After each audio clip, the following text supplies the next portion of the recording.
If you want to find out about my new ebook, Cocoa Butter Color Theory, stick around as we explore what it's all about.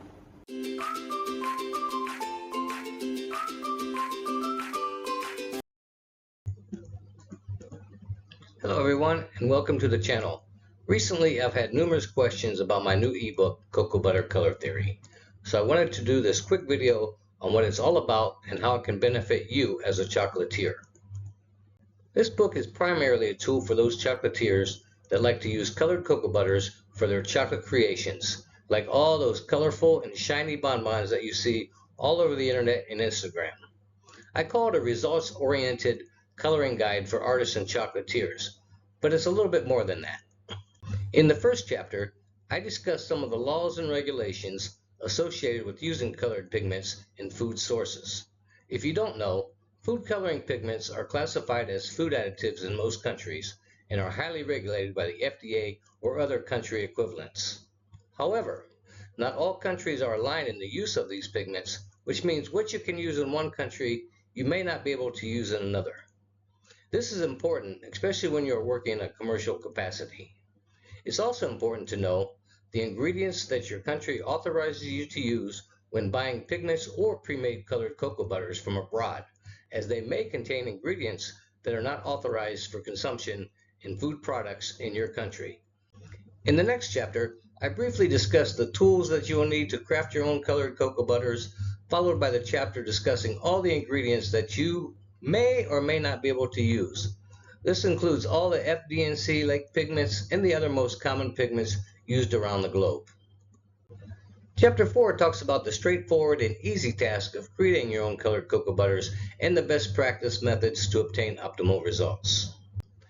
Chapter 5 delves into basic color theory that you all probably familiar with and discusses some basic terms and definitions, followed by Chapter 6, which I call Cocoa Butter Color Theory, in which expectations from basic color theory may or may not apply. It also includes information on special colors and several experiments that were conducted called the opacity test and the black to gray tint test. Chapter 6 explains the provided color palettes and how they work and how to use them.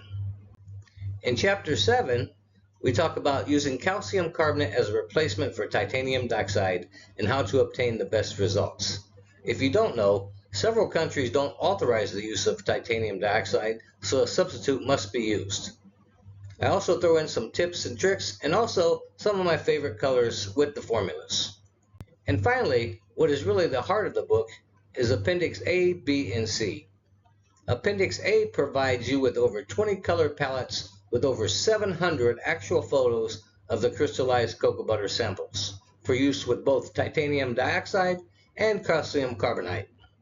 Appendix B provides you with all the formulas for those samples using titanium dioxide, while Appendix C provides you the formulas when using calcium carbonate. So what's the benefits of adding cocoa butter color theory to your chocolate toolbox? First, I would hope that you have acquired a vast amount of information concerning the use of coloring pigments and colored cocoa butters in your chocolate making processes. Secondly, by producing your own colored cocoa butters, you have the opportunity to save money in these times of skyrocketed prices concerning chocolate and its byproducts like cocoa butter. Thirdly, you can choose a color from the color palette and recreate that color without any guesswork, resulting in savings in time, money, and ingredients. Additionally, you can use the color palettes to visualize and create color combinations for your multicolored products, or show to customers for custom-made bonbons, or even use the palettes to try and match company logos or brand colors. So that is Cocoa Butter Color Theory in a nutshell.